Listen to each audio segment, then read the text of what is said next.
Ayan, si idol, oh. Tibay na idol, oh. Tingnan mo. Galing ni idol, oh. Tingnan mo. Ano. Putasan niya yung buko. Tapos nasa taas pa siya ng nyug. Ayan, oh. Yan, sarap. Minom pa siya ng buko. Pakatibay mo, idol. Oh.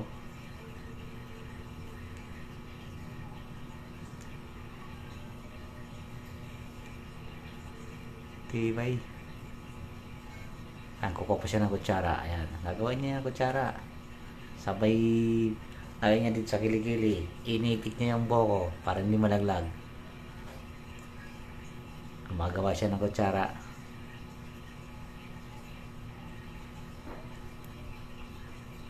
Tibay ha, sabay kinagat niya yung kutsara para hindi mahulog.